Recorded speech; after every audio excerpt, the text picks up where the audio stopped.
Hi guys, आज हम लोग एक बहुत ही इंपॉर्टेंट टॉपिक सीखते हैं इंग्लिश में, जो है इफ। जब हम हिंदी में बात करते हैं अगर मगर, तो वैसे ही हम लोग इंग्लिश में इफ यूज करते हैं। So this topic is very much important when it comes to English guys. Today we are going to learn a very important topic by name if clause, or even it goes by one more name when it comes to grammar, that is called conditional sentences. Remember this thing. The same if clause, it goes by one more name, that is conditional sentences. The name of that topic is conditional sentences. Conditional sentences are nothing but if clause. If clause is nothing but conditional sentences. Remember this thing. So pay over hit to this thing, what we are going to learn. This topic is very much important. So since it is very much important, let me make use of bilingual languages. What I want to put across to you, you have to make out everything what I am going to explain. देखिए, मैं जो बोल रहा हूं अभी हम लोग समझते हैं। आज हम लोग इफ टॉपिक सीखते हैं, जो बहुत ही इंपॉर्टेंट है इंग्लिश के अंदर। अगर हम maximum, we almost all make use of this topic when it comes to Hindi and as well as when it comes to English. ये बहुत ही इंपॉर्टेंट टॉपिक है इफ। अगर देखिए, अगर आप अच्छे से पढ़ोगे तो क्या होगा? आप आंसर क्या देंगे? अगर मैं अच्छे से पढ़ूंगा तो मैं अच्छे से मार्क्स लेकर पास हो जाऊंगा, मैं अच्छे से मार्क्स लेकर पास हो जाऊंगी अगर लड़की है तो। अगर आप अपना टाइम वेस्ट करोगे तो क्या होगा आपके साथ? आप क्या बोलेंगे? अगर मैं अपना टाइम वेस्ट करूंगा तो मेरा फ्यूचर भी खराब हो जाएगा। See, first of all you have to understand this thing.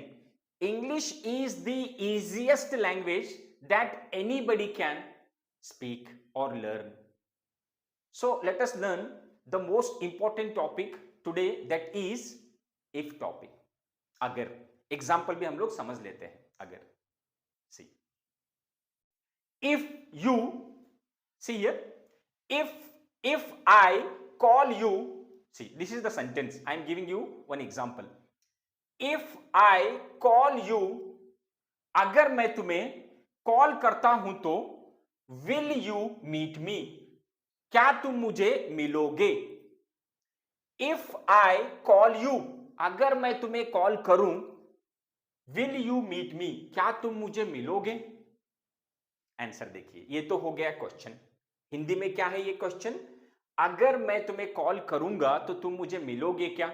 And one more thing you have to remember here guys, pay over hit to this thing, it is very important. Let me make you understand the rule of if clause. It is very important. First of all, we have to understand the rule of if clause, because many people, what they do, they commit mistakes in this topic. Even in competitive exams, what happens?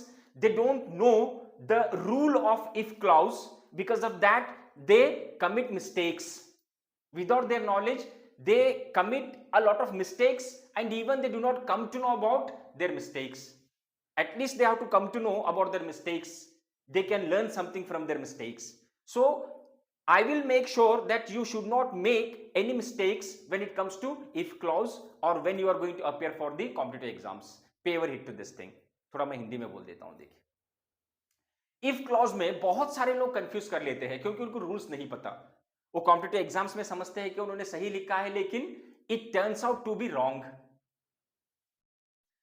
वो समझते हैं कि उन्होंने सही लिखा है answer competitive exams में या कहीं पे भी, लेकिन वो गलत है क्योंकि उन्हें रूल ही नहीं पता। तो हम लोग रूल को भी समझते हैं। देखिए, इसका रूल क्या है? एक जगह होना चाहिए सिंपल प्रेजेंट टेंस, एक जगह होता है सिंपल प्रेजेंट टेंस, और दूसरी जगह हम लोग यूज करते हैं सिंपल फ्यूचर टेंस। ये आपको याद रखना बहुत जरूरी है। बहुत सारे लोग क्या करते हैं? दोनों जगह फ्यूचर टेंस यूज करते हैं। बहुत सारे कॉम्पिटिटिव एग्जाम्स में क्या होता है? दोनों तरफ फ्यूचर टेंस यूज करते हैं और आपको ऐसे लगता है कि ये सही है।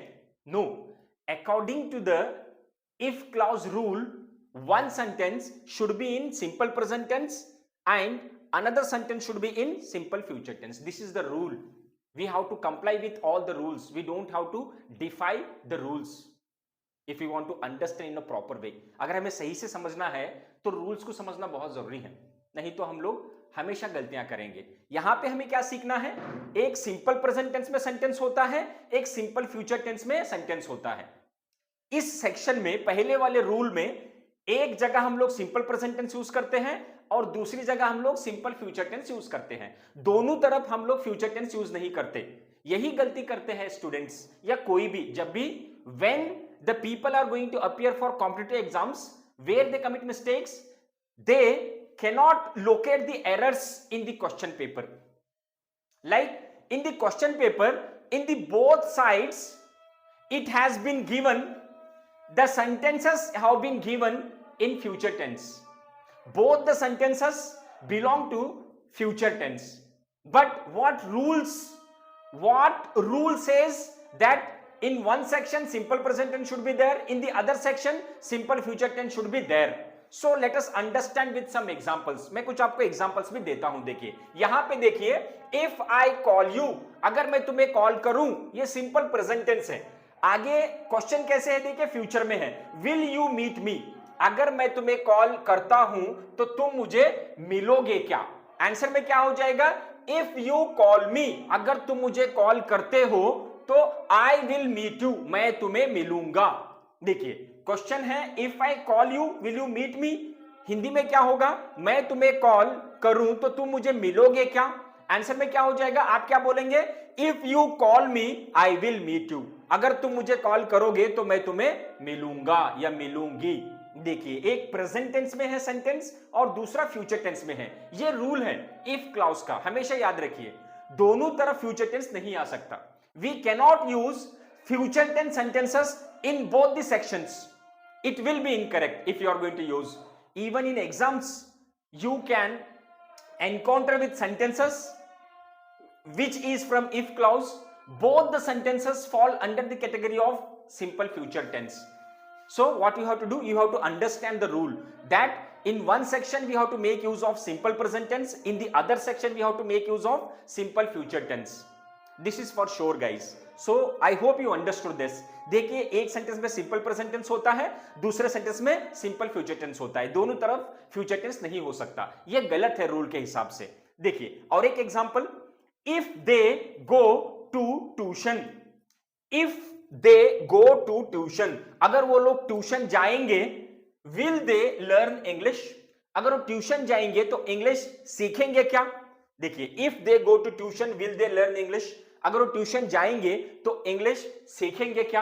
आपका आंसर क्या होगा, if they go to tuition, अगर वो लोग ट्यूशन जाते हैं तो, if they go to tuition, अगर वो ट्यूशन जाएंगे तो दे विल लर्न इंग्लिश, तो वो लोग इंग्लिश सीखेंगे। If they go to tuition, अगर वो ट्यूशन जाते हैं तो दे विल लर्न इंग्लिश, वो लोग इंग्लिश सीखेंगे। एक प्रेजेंट है, एक फ्यूचर है। I hope you guys are getting my explanation guys, right? I will give you some more examples because it should be clear to you, because no doubt, no question, no query, nothing should prevail in your mind in a wrong way. Like everything should be clear to you. If you come to know about the rules, everything will be clear and you will be confident in future while talking as well as when you are going to appear for the exams, no, irrespective of competitive exams, whenever you are going to appear for the exams, you will not commit mistakes because you have come to know about this thing, about the rules, that while see when we are making use of if topic, in one sentence we are making use of simple present tense, whereas in the second section we are using simple future tense. And one more thing is there, see we can take future tense first, then we can take simple present tense in the second section, but meaning will be the same. हम लोग इसको इधर भी ले सकते हैं और इसको इधर भी ले सकते हैं, फ्यूचर पहले भी ले सकते हैं, प्रेजेंट बाद में भी लगा सकते हैं, लेकिन मीनिंग तो सेम ही होगा, मीनिंग तो सेम ही होगा। देखिए और मैं कुछ आपको एग्जांपल्स दे देता हूं ताकि आपको क्लियरली ये सारी चीजें समझ में आ जाए। देखिए if I do hard work will I get success? If I do hard work will I get success? अगर मैं मेहनत करता हूं तो मुझे सक्सेस मिलेगा क्या? आपका आंसर क्या होगा? If you do hard work you will get success. देखिए एक example, if you subscribe to my channel I will upload a lot of videos. देखिए अगर आप लोग मेरे चैनल को सब्सक्राइब करते हैं तो मैं ऐसे बहुत सारे वीडियोस अपलोड करूंगा। सेंटेंस कैसा रहेगा? If you subscribe to my channel, अगर आप लोग मेरे चैनल को सब्सक्राइब करते हैं तो यू विल लर्न इंग्लिश, आप लोग इंग्लिश सीखेंगे। क्योंकि मैं आपको टॉपिक वाइज सिखाता हूं, नॉट रैंडम टॉपिक्स। अब दूसरी जगह कैसे होते हैं, आपको एक टॉपिक बोलने के बाद दूसरा टॉपिक बोल देंगे जो आपको समझ में नहीं आएगा एंड कोई कनेक्शन नहीं रहेगा दोनों टॉपिक में। लेकिन मेरे जो टॉपिक्स है यू नो क्रोनोलॉजिकल ऑर्डर में है। देखिए एक के बाद जो आता है वो है। और एक मैं लास्ट आपको एक एग्जांपल दे देता हूं। देखिए if if if she asks for help, if she asks for help will you help her? if she asks you for help, कर देता हूं मैं सेंटेंस को थोड़ा सा ट्विस्ट कर देता हूं। if she asks you for help will you help her? अगर वो तुम्हें मदद के लिए पूछेगी तो आप उसकी मदद करोगे क्या? आपका आंसर कैसे होगा? if she asks me for help I will help her, अगर वो मुझे हेल्प पूछेगी तो मैं उसका हेल्प करूंगा। If she asks me for help I will help her. देखिए एक प्रेजेंट है एक फ्यूचर है। एक क्वेश्चन मैं आपके ऊपर छोड़ देता हूं, आपको आंसर देना है इसका। You have to give answer to my question guys. Okay let me ask you a question, so pay your hit to this thing. देखिए if I will use some different subjects guys, like if they study well, अगर वो अच्छे से पढ़ते हैं तो if they study well will they get good jobs? if they study well will they get good jobs? अगर वो अच्छे से पढ़ाई करेंगे तो उन्हें अच्छे जॉब्स मिलेंगे क्या? क्वेश्चन क्या है? if they study well will they get good jobs? देखिए अगर वो अच्छे से पढ़ते हैं तो उनको अच्छे से जॉब मिलेंगे क्या? you have to give answers, you have to give answer to my question in the comment box and don't worry about your any doubt, any confusion, you can get them sorted out with my help. So my only one request is that if you want to learn English in a perfect manner, please subscribe to my channel and you will learn English in no time. Thank you so much.